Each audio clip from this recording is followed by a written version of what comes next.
I would now like to request our next presenter, Dr. Naeem Mushtaq, to come to dais and present his paper. The topic is Corporate Social Responsibility, Islamic and Christian Perspective. Bismillah ar-Rahman ar-Rahim. I'll start my presentation with a brief definition of the corporate social responsibility, or what is social responsibility. Social responsibility or corporate social responsibility is the latest business idea that business should balance profit-making activities with activities that benefit society. It involves developing businesses with a positive relationship to the society in which they operate. The International Organization for Standardization, ISO, emphasizes that a business relationship to its society and environment is a critical factor for operating efficiently and effectively. Next slide, please. I'll give you a brief idea of what both Christian and Muslim theology says about corporate social responsibility, or social responsibility in its general sense. We'll start with the Christian perspective. Christian faith throughout the history is best known for the humanitarian and social services through its missionary work and monks. The concept of social responsibility is taken from the sayings of Jesus Christ and other writings of the New Testament. In the Gospel of Matthew, Jesus Christ indicates the importance of social responsibility towards the individual and society as a whole, and points out that the eternal life is also based on the concept of social responsibility. Next slide, please. Now, for example, in the Gospel of Saint Matthew, it is stated that your salvation depends on your concept of social responsibility.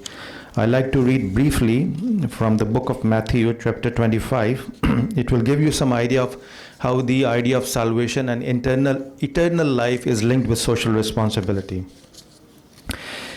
In chapter 25, verse 31, when the Son of Man comes in his glory and all the angels with him, he will sit on his glorious throne. All the nations will be gathered before him, and he will separate the people from one from another, as a shepherd separates the sheep from the goats. He will put the sheep on his right and goats on his left.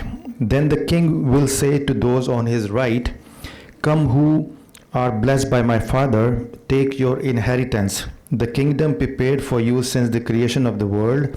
For I was hungry, and you gave me something to eat. I was thirsty, and you gave me something to drink. I was stranger, and you invited me in. I needed clothes, and you clothed me. I was sick, and you looked after me. I was in prison, and you came to visit me." Then the righteous will answer him, "Lord, when did we see you hungry and feed you, or thirsty and gave you something to drink? When did we see you a stranger and invited you in, or needing clothes and clothed you?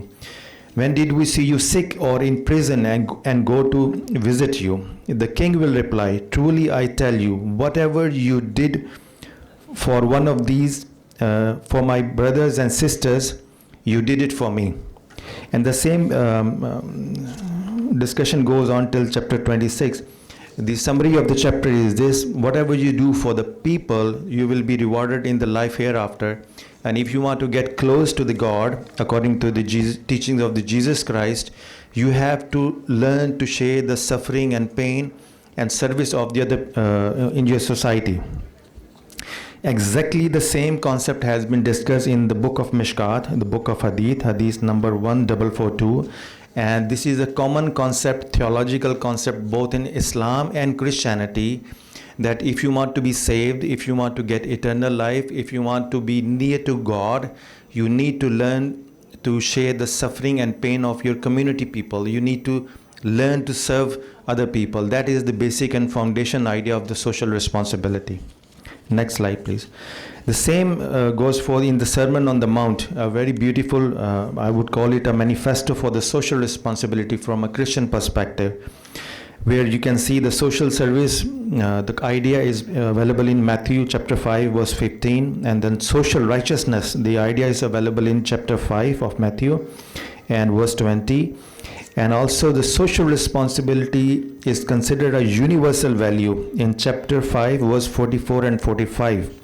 "But I say unto you, love your enemies, bless them Bless them that curse you, do good to them that hate you, and pray for them which despitefully use you and persecute you, that ye may be the children of your Father which is in heaven, for he make his sun to rise on the evil and on the good, and send rain on just and on the unjust. So that is the basic universal value of the social responsibility presented in the Sermon on the Mount. The Sermon on the Mount is a beautiful, I would say, is a constitution for social responsibility from the Christian point of view also. Next slide, please. Now, briefly speaking, the Islamic point of view, Islam is a complete code of life providing detailed information on the rights of God, Huququllah, and the rights of man, Huququl Ibad. The concept of social responsibility is derived from the second code of life, the rights of man, linked with the first code of life, the rights of God. In this case, social responsibility becomes one of the most important theological concept as well. And it is stated in Holy Quran, chapter 49, verse 13, O mankind, we have created you from a male and a female and made you nations and tribes, so you could come to know one another. Verily, the most honorable of you with Allah are the most righteous. Now, next slide, please. The same concept of social responsibility has been described in this hadith of Holy Prophet Muhammad sallallahu alaihi wasallam. He said, the whole creation is Allah's family, and the best among you is he who is best to his family. So in the word family, Jews, Christians, Hindus, atheists, everyone is included. And this is the family of the Almighty Allah. If you behave nicely, if you commit yourself to their service, that is the basic idea of the social responsibility, which is a part and parcel of the Islamic theology and teachings as well. Now, briefly, the conclusion. Next slide, please. Both Christian and Islamic faith emphasizes the role and use of theology for individual and social development. Many aspects of theology are directly linked with the social responsibilities and one's relationship with God and personality development.